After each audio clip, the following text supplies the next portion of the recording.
अनूप अपने कांपते हुए हाथों से उस लाश के जबड़े को पकड़कर संजीव को छुड़ाने लगा। बड़ी मुश्किल से संजीव का हाथ छूटा और दोनों भागकर घर लौटे। मगर इन सब में संजीव का हाथ बुरी तरह से घायल हो चुका था।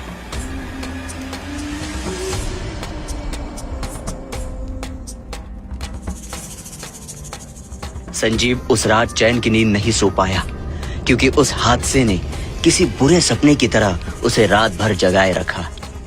अगली सुबह संजीव मुंह धोने के लिए बाथरूम गया तो उसने देखा कि उसका जख्मी हाथ बुरी तरह से सड़ चुका था। संजीव ने अनूप को फोन करके अपने घर बुलाया।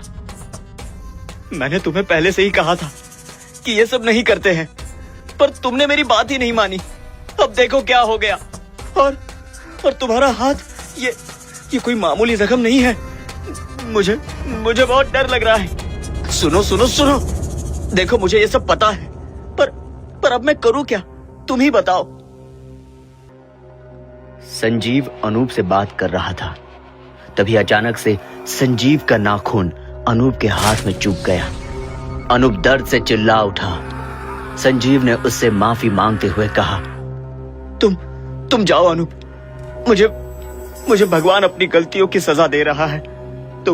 तुम यहां से चले जाओ, तुम यहां से जाओ। ये कहते हुए संजीव ने अनूप को घर से बाहर निकाल दिया। संजीव अब हर रोज खुद को बदलते हुए देखने लगा। धीरे धीरे उसके सारे बाल झड़ने लगे और एक सुबह उसने देखा कि उसके सिर पर सींग उगाए हैं। अनूप को सपने में संजीव अपने सड़े हुए बदन के साथ दिखता है। अनूप, इस श्राप ने मुझे खत्म कर दिया, पर यह तुझे भी नहीं छोड़ेगा। अब तुम्हारी बारी।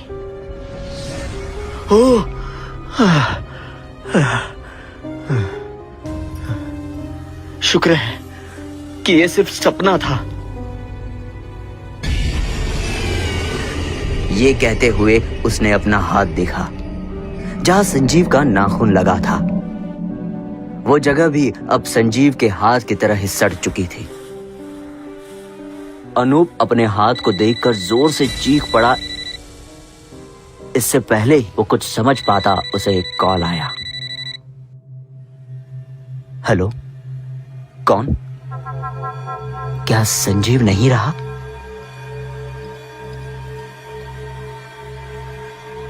यह सुनकर अनूप के हाथों से उसका फोन छूट गया।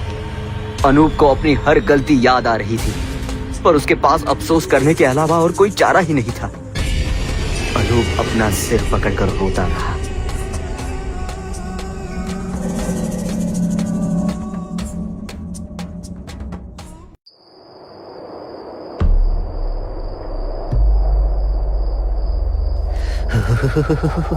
अरे बाप रे, क्या ठंड है।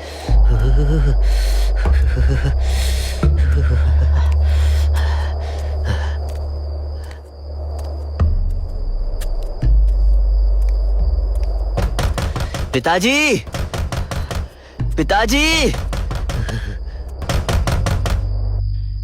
कौन है? कौन है?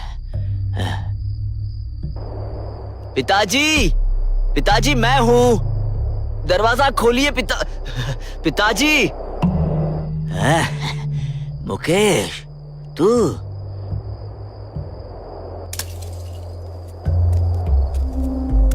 आ गया बेटा। रुक जा।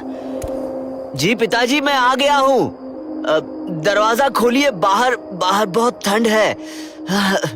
जल्दी दरवाजा खोलिए।